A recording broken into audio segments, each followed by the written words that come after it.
Hello, good Woch. Ja, Sipurey right. Sipurey Baal Shemtov, Sichos Haran.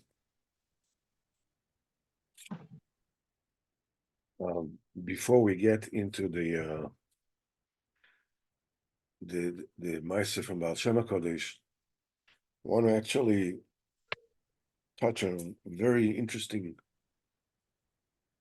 Nakuda in this week's Parsha. This is Parsha Bayechi. Uh, we uh, we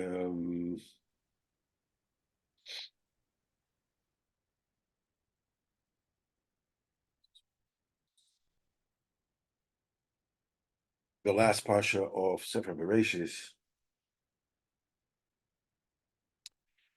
and we see a very curious, interesting happening. Whereas Yosef Atzadik brings his two sons to his father, Menashe and Ephraim. Menashe, of course, is the elder. Ephraim is the smaller brother. So as Yosef is bringing his children, he is, you know, opposite his father. He's facing his father. So he has Ephraim on his left side. I'm sorry, on his right side. And Menashe on his left side. The idea is to bring them closer to Yaakov Avinu. Yaakov Avinu is sitting opposite. So the most natural thing is, obviously, Menashe, who is the elder, is coming towards Yaakov Avinu's right hand. Ephraim, on the other hand, is coming towards Yaakov Avinu's left hand. And here comes this huge surprise. Yaakov Avinu crosses his hands and he puts his right hand on top of Ephraim's hand and his left hand on top of Menashe. And he gives a bracha. The bracha is a malach hagoy loisi. So his son,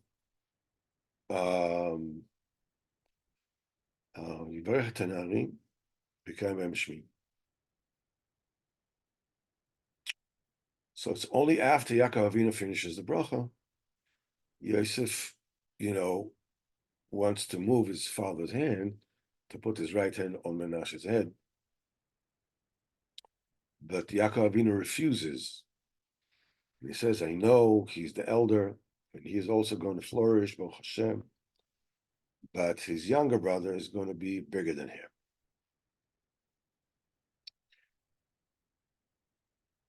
There are all kinds of explanations. The Gra explains, why this was doing, why Dafka Yaakov Avinu was switching his hands, and why did Yosef protest only after the bracha? Why not before, when he saw Yaakov Avinu, crossing his hands? That would be the right time to say, that it's a mistake. So the Gra explains it, on a technical level that Yaakov Avinu, is obviously facing Yosef, and therefore, his right hand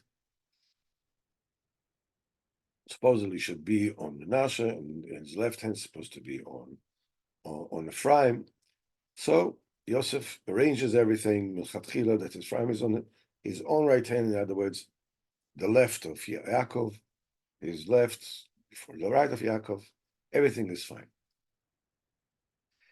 When Yaakov, the Gra says, when Yaakov crosses his hands, Yosef Atzadik realizes that it must be true. That's the right thing to do. It's like it escaped him. Yaakov Avinu is getting the brachas from the Shechina. Okay? So if the Shechina is facing Yaakov Avinu, This is a technical explanation. So now the Shechina is a mirror image of Yaakov Avinu. In other words, the right of the Shechina gets into Yaakov's left hand. The left of the Shechina is facing Yaakov's right hand. So Yosef says, now I get it, of course. That's why now Yaakov has, in his left hand, he has the bracha, the way it came from the right side of the Shechina. In his left hand, he has, in his right hand, he has from the left. That's why he's crossing his hands. Perfect sense, no problem. But then, says the Gro, when Yaakov Avinu in the bracha says, Hamalach hagoy loisi. In other words, I'm receiving this bracha not directly from the malach, from the Shechina, but there's a malach in between, a malach hagoy. So now what we have here is another switch. The Shechina is facing the malach. So the right of the Shechina is over the left of the malach. The left of the Shechina is the right of the malach. And then the malach turns around to face Yaakov Avinu. Now it's the other way around. Now it's supposed to be the right way. In other words, the right, what wasn't the right of the Shechina, gets into Yaakov's right hand. Whereas originally on the left of the Shechina will get to Yaakov's left hand. So now Yon says, no. It is supposed to be straight. He asks his father, that's the wrong thing to do. This is how the Gra explains why Yosef is protesting only after the bracha. Fine. But I wanted to bring a different nakuda, which in itself is fascinating. And that is the fact that we just saw before, Yaakov Avinu is favoring Yosef over his older brothers. We saw that led to selling Yosef, great jealousy, selling Yosef to Egypt.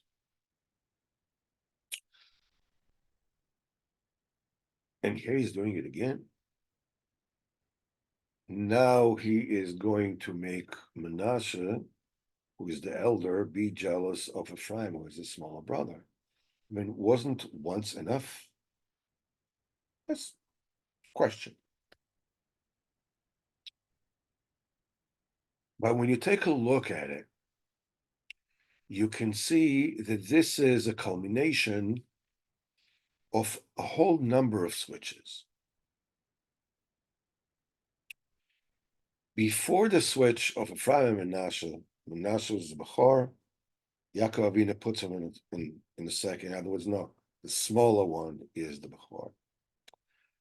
We visited the first time, supposedly, that we visited that kind of switching is when Yaakov Avinu goes to his father, to Yitzchak, to receive the brachas that would be belonging to the Bechor. He says, Yaakov Avinu, who are you? Yitzchak Avinu says, who are you? He says, I am. That it's, Esav Bechorecha. Esav is your elder. And receives the brachas, he's switching to receive the brachas enachinami. He bought the brachas from, the elder status from Esav fair and square. But nevertheless, he has to resort to, the lack of a better word, like an underhanded switch. So that first switch takes the elder, the first choice, from the Sitra Achra into the Kedusha. But that doesn't last long, because Lavan does the switch all over again. Lavan switches Leah and Rachel. Leah was originally supposed to be Esav's wife. she becomes Yaakov's first wife. And then, with the Shvatim, with everything that they did, selling Yosef, Yosef was supposed to be the Bechor. Had Lavan not switched Leah and Rachel, and then Rachel would have given birth first to Yosef. Everybody would recognize him as the elder. He is the leader, and everything would be fine. But because of that switch of Lavan, it created a confusion, and the Shvatim sold him to Egypt.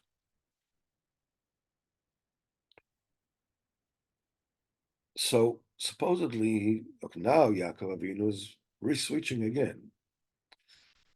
The last switch was Lavan. Now he has to switch it again to Menashe. Ephraim and Menashe are being switched. When you count the switches, it seems like the first one to be underhanded, make the switch is Yaakov.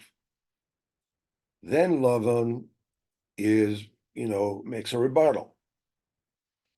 So now Yaakov is switching again. So in other words, Yaakov is the one that once it switched,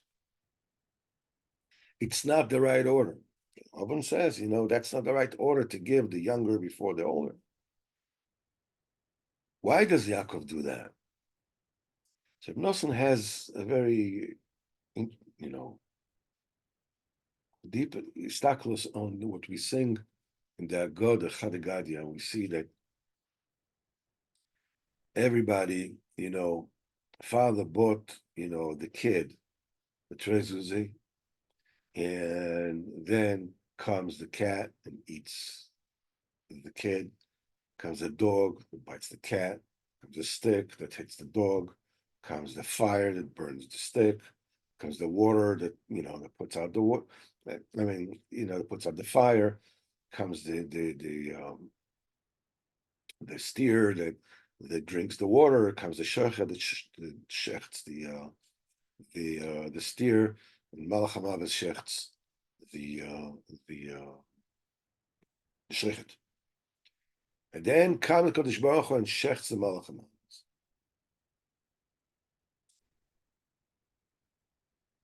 Where was the first switch that Yaakov Avinu felt compelled to create a switch? In other words, if somewhere before Yaakov Avinu a switch occurred, Yaakov Avinu has to make the switch in order to set things right. So he says that the first switch happened in Gan Eden with the Nachash. When Nachash switched good for bad and bad for good. That's the first switch. So the Nachash convinced Adam and Chava that the outside, the way things, the superfluous way that things look, that's the elder. That's the most important thing. And this is how creation went into the great adventure of this world.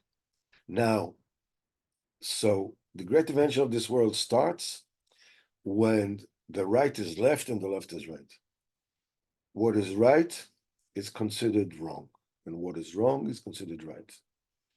Yaakov Avinu reshapes this, recrosses it by getting the brachas from Esau. Lavan, who represents the Nachash, mixes it again, Leah and Rachel. Gives Leah before Rachel. So Yaakov Avinu has to re-switch it now with Ephraim and Menashe. Comes the question, why Dafka? We already have the situation is already rectified. Yosef gets 2 Shvatim. The Bechor gets Pishnai. Why does Yaakov Avinu switch Menashe and Ephraim? There's a marvelous Ramami Pano that explained this. When Am Yisrael, Moshe Rabbeinu are coming close to Eretz Yisrael, so the children of Shevet Gad and Shevet Reuben, they approached Moshe Rabbeinu and said, "Listen, we have a great number of, great amount of sheep and cattle, and this land over here is a land, before the Jordan River, is a land of great pastures, which only comes to show you Jordan, where Jordan is today, is basically desert. Eretz Yisrael was basically desert until Am Yisrael came back now. When Am Yisrael came over there, it was a pasture land. So they say, our land came to us to the other side of the Jordan River. We want to give us our lot over here beyond the Jordan River. Moshe Rabbeinu gets upset. And he says, now you're going to prevent the people from doing what they needed to do all along. Now everybody will get weak hands. Okay, they don't want to enter Israel. So they said, no, we don't mean that. What we mean is we will just build here, compounds for our camps for our sheep and whatever, the flocks and families, whatever. And we will be the first fighters to go before Am Yisrael into Eretz Yisrael, and we will conquer Eretz Yisrael. And only when Eretz Yisrael is taken over, then we will go back to the other side of Jordan River and settle in our families. Moshe Rabbeinu says, okay, if you'll do that, then it's fine. But then Moshe Rabbeinu does something very curious. Before he passes away, he says to Am Yisrael, listen, he tells him what's the t'nai, what is the condition that Shevet Gad and Shevet Reuven, will get their part in the other side of the Jordan River, not in Eretz Yisrael. But he added another rather amazing partner to the land of the other side of the Jordan River. That's the half of the Shevet Menashe. Shevet Menashe never asked to get their land on the other side of the Jordan River. Why does Moshe Rabbeinu, on his own volition, gives half of the Shevet of Menashe their lot in the other side of the Jordan River? That's the question. This question throws a great light on this inyan of why Yaakov Avinu switches his hand on Menashe and Ephraim.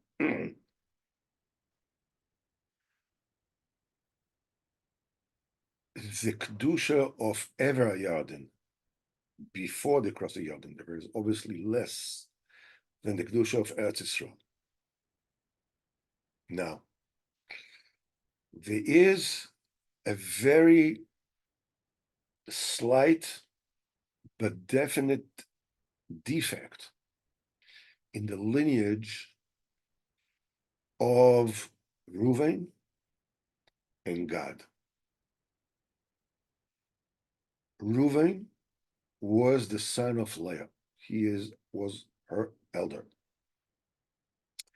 Yaakov Avinu was completely holy. Reuven was the first seed that he planted in his life was Reuven. We have, in the Gemara tells us that one of the pgamim, one of the defects, slight but nevertheless a defect, is something called Ben Chalufa, the son of someone that his father thought that he was actually with a different woman. Yaakov Avinu was under the impression that he was being with Rachel. Lavan switched him. So the first son, instead of being Yosef, was Reuven. So there is a slight defect in the lineage of Reuven. So he gets his nachlo, his lot, on the other side of Jordan River. Now, when Rachel sees that she cannot give birth, she tells Yaakov Avinu, take my maiden servant, Bilhah, for a wife. Maybe, like Sarah Imeinu did it, I will do it too. So Bilhah gets 2 children. Leah does not ask Yaakov Avinu to take her maiden servant. She takes her and she sends it to Yaakov Avinu. Her son is God. There's a slight defect in the lineage of a slamashu shebemashu of Shevet Gad, in the sense that there's something is lacking, as it were, in the kiddushin of his mother, Yaakov Avinu. Leah sent her. She didn't ask Yaakov Avinu to take her. So Shevet Gad gets his nachlo on the other side of the Jordan River. Now comes the big surprise. We all know, the Medrash tells us, that who was Yosef's wife? Yosef's wife, it says, the Paro gave him the daughter of Potiphar, supposedly, an Egyptian woman, but she was not. The Medrash says that Yaakov's daughter, Dinah, was taken by force by the Hamas prototype of Shechem, and he takes her by force. And they have a baby girl. That baby girl is, of shaded genealogy. What Yaakov Avinu does is he prepares a golden plate on her chest to tell whoever it is who she is, and he sends her to Mitzrayim. She's being brought to Potiphar's house. In Potiphar's house, Osnas grows as the adopted daughter of Potiphar and his wife, that one of Yosef and Potiphar's wife's infamy. When they get married, they said that Potiphar's wife wanted to do it L'Shem Shamayim because she saw in her astrology, whatever it is, that she belongs, with Yosef, but she didn't know if it's her or her daughter. It turns out it was her daughter. It wasn't her real daughter, it was an adopted daughter. So now we have Yosef has 2 children, Ephraim and Manasseh. We have a general cloud.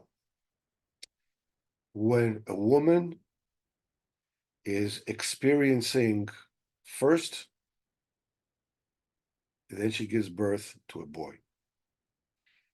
If the father experiences first, the offspring is a girl. That's why Shechem is forcing Dinah. The offspring is obviously a girl. The first one from the 2 children to come out, the Bechor, comes from the mother. The genealogy of Dinah was split in half. One side was obviously Yaakov Avinu and Leah, Kodesh Kodeshim. The other side was Shechem. So you have Menashe, half of him is from Shechem, half of him is from Yaakov. Ephraim, both sides are already from the side of Kedusha. So Mimele, 1/4 of Ephraim and Menashe came from Shem. That means a half of tribe of Menashe. And that half a tribe of Menashe was placed outside of Eretz Yisrael from Moshe Rabbeinu's own volition. They didn't ask. So now you can probably perhaps explain why Yaakov Avinu switched his hands. Because Enachinami, Menashe was the Bechor.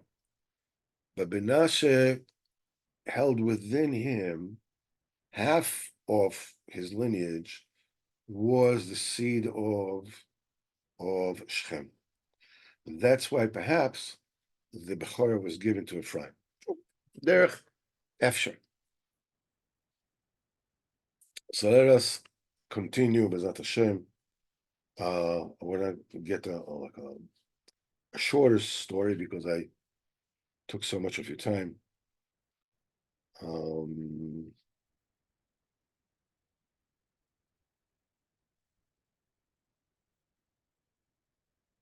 The Baal Shemtov, I mean, there was another story that I thought to touch today, but it's a longer story. So the Baal Shem HaKadosh was still a nister. Nobody knew who he was. And he went from town to town, village to village. And one of his Avodas HaKadosh, Baal Shem Tov did, was to ask every single Yid, how are things? How are you doing physically? How are you doing financially, parnasa-wise? And he was very, very happy when every single Yid said, Baruch Hashem. Each one was giving thanks to Kodesh Baruch Hu in a different way. One time he came to a settlement where there's an old Yid, a sage, a big Talmid Chacham. It was really like totally out of Elam Hazan. More than 50 years, he was sitting learning Torah, in solitude. All his days he will sit in Tainis, in Talis and Tefillin, and then after Mincha. And only after Maariv he would eat a little bread and drink some water. So the Baal Shem Tov comes to that room of where the solitude, the room where this old Rav is sitting in the corner of the shul. Shem Tov asked him, how goes it? How's your health? How's your parnasa? Now the Rav looked at him and looked like a very simple, village man. Didn't pay attention to him. So Baal Shem Tov asked him a few times, again and again, until the elder Rav was upset with him and just sent him away. Davai, payachale. Go out. So the Baal Shem Tov, that obviously knew the thoughts of this old Rav, asked the old Rav with a startling question. Why don't you give HaKadosh Baruch Hu his parnasa? So that Rav heard the words of the Baal Shem Tov and became startled. It was so strange for him that this simple villager will be able to read his mind. The Baal Shem Tov said, Klal Yisrael are all sitting on the sustenance that Kodesh Baruch Hu gives them. They said, in Yiddish, they used to say that certain person is sitting on a schar of that much shmal per year. So on which parnasa Kodesh Baruch Hu is sitting as it were? This is what David HaMelech taught us in Tehillim. And it says, V'ata Kodesh Yoshev Tehillos Israel. You know what, Kodesh Baruch Hu, what's your job, what's your sustenance, how you're making your living? On Tehillos Israel. Kodesh Baruch Hu is sitting on Tehillos Israel, that they come and they thank him. They thank him for their health, they thank him for their parnasa. And b'schus of the shevach and the praise that he said to Kodesh Baruch Hu gives them back Shefa, Bracha, Revacha, and Hatzlacha.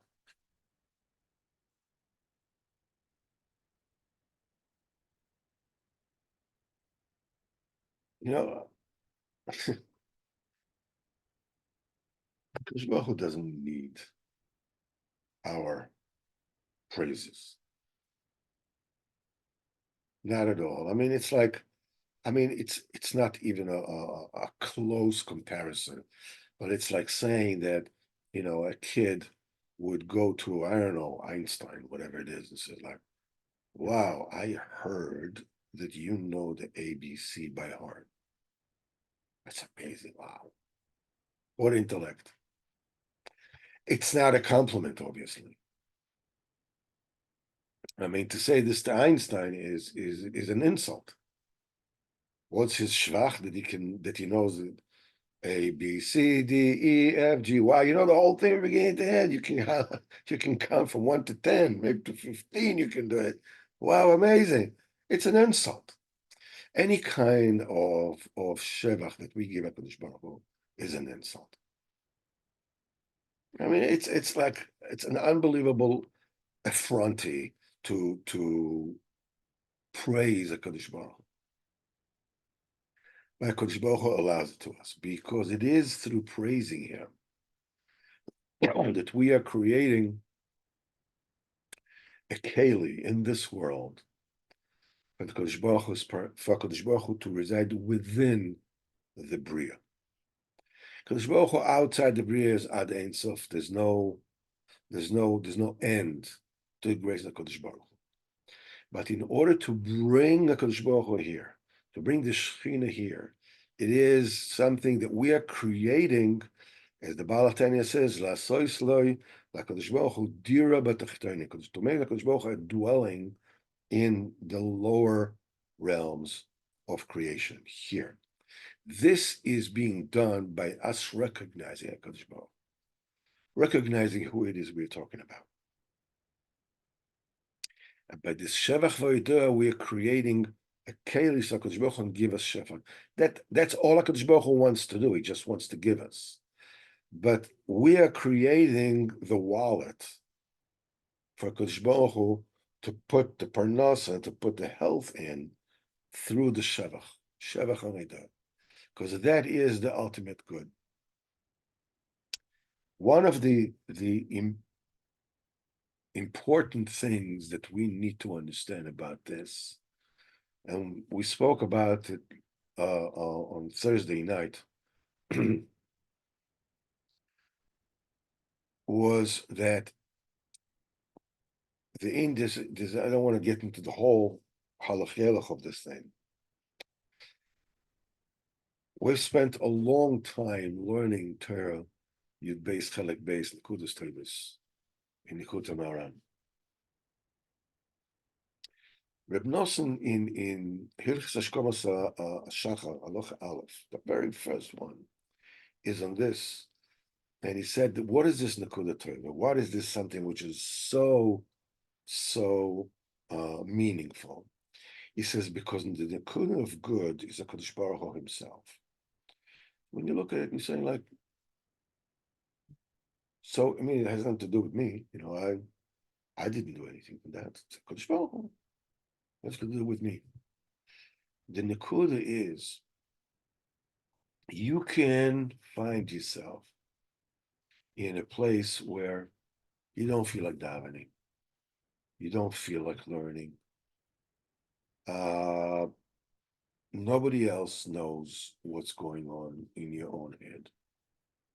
In your own head, you're all alone. We said, these different levels of being alone. There's alone, there's nobody around you. There's alone that, got people around you, but they really don't care. And then there's alone, there's alone that got people around you and they really care. But in your own head, you are totally alone. Nobody really knows what's going on in your own head. The only one who really knows what's going on in your own head, who's together with you, is a Kodesh Baruch Hu. The tzaddik that knows your machshavah, Kodesh Baruch Hu is there. Saying that the Nekuda Tova is a Kadosh Baruch Hu himself means that when you find yourself dry as I don't know what, you don't feel like davening, you don't feel like learning, you don't feel like anything. And the only thing that you can do is, Rebbeinu Shalom, please bring me close to you. That's it. What, what, what have I done? I didn't do anything. It's not true. Not because just you. It's because who HaKadosh Baruch Hu is. The Nekuda Tova is the kindness of HaKadosh Baruch Hu. HaKadosh Baruch Hu knows that you are going through a dry spell. And when you say, Ribono Shel Olam, bring me close to you, 95% of your head is totally elsewhere. Trust HaKadosh Baruch Hu that He'll listen, that He heard you, and He'll listen to you, and He will deliver you. Just, again, you get another chance, Ribono Shel Olam, please help me. Please bring me close to you. Feeling zilch, or you don't feel like learning, you're ADD, you have a headache, you're pressured from all sides. And between you're just saying like a really dry, feelingless, please bring me close to you. Help me get rid of these thoughts, help me this, help me that, very dry, cut and dry. Being satisfied with that is a trust in the goodness of HaKadosh Baruch. It's not up to you to lift the load. HaKadosh Baruch Hu will lift the load for you. You just go Hashem darkecha v'yaseh. Uftach alav v'yaseh. The trusting the kindness of HaKadosh Baruch Hu means that I'm able, when things are not spiritually, whatever it is, rolling in my own mind, and I feel like that's it, I'm like done. Simple, dry, unfeeling, unbelieving, as it were. Ribono Shel Olam, please help me bring it to you. Give me a emunah, Ribono Shel Olam. Give me this and give me that. Help me. I want to do what you want. And just leaving it at that. That trust that you have in the Kadosh Baruch Hu, and the Kadosh Baruch Hu listens to you, and He will take it. He will take it. He will bring it to where it needs to be. This is a bitochen. This is a real bitochen in Hashem. The nekuda toivo that you have, that you're just asking Kadosh Baruch Hu for something in like the littlest way possible, you're trusting that goodness is a Kadosh Baruch Hu himself. You're trusting, you're leaning on Kadosh Baruch Hu's generosity and care. He'll take it, he'll deliver it, don't worry about it. It's a whole different kind of existence in Yiddishkeit. Let's take a quick look in Sichos Haran for this week, so we can see what's going on here. And here it is. Here we go. Kanhara, here we go. Now everybody can see all the black boxes. Nobody can see your faces. Sicha 222. I heard Bishmoi, Shamati Bishmoi, Shediber im Ish. And he spoke to somebody who had bilbulei emunah. Sometimes you find yourself that, whoa, I don't believe. I lost my emunah. B'chizek Rabbeinu Zchon Levuch Rabbeinu was mechazekem. Told me something astonishing. V'omer Shita shekol hisavus maaseh bereshis. The whole reason why the world was created to begin with.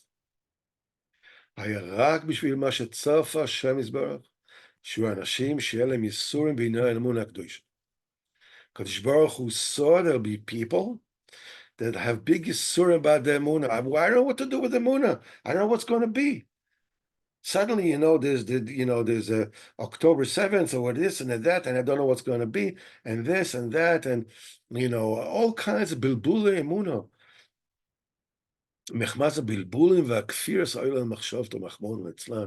Because there's all kinds of possibility. Maybe everything that I'm doing in this world is for nothing. Maybe there's, all kinds of different kind of bilbulim, and they will overcome these machshavas. They'll be mechazik themselves with be'emunah. Just for this, just look here. Rak bishvil zeh bar Hashem yisborach es kol ma'aseh bereshis. Just that's the only reason why Kadosh Baruch Hu created the world. When you're having a hard time that you find out in your own heart that you don't even believe, and you overcome it, and that's what I said before. Just ask Rebbe Nosson, listen, I have trouble in believing. Give me a munah. You're supposed to scream. You're supposed to. I can't scream. That's all I can do. Rebbe Nosson, give me a munah. Trust him. Every time that person had bilbulim, had confusions, he had chizuk. Rabbeinu says quite a few times, Kol Maseh Be'emunah, the main creation is for the sake of emunah. And not just for the sake of emunah, but the sake of when you're having trouble with emunah, when you're finding wanting in emunah, when you're going in feeling like, whoa, of course I have emunah, and then a test comes and you find out that the blanket either covers your head or it covers your toes, but it doesn't cover both at the same time. And you're mechazik yourself, and you keep on keeping on. That's the reason that the world was, because God created the world. Unbelievable.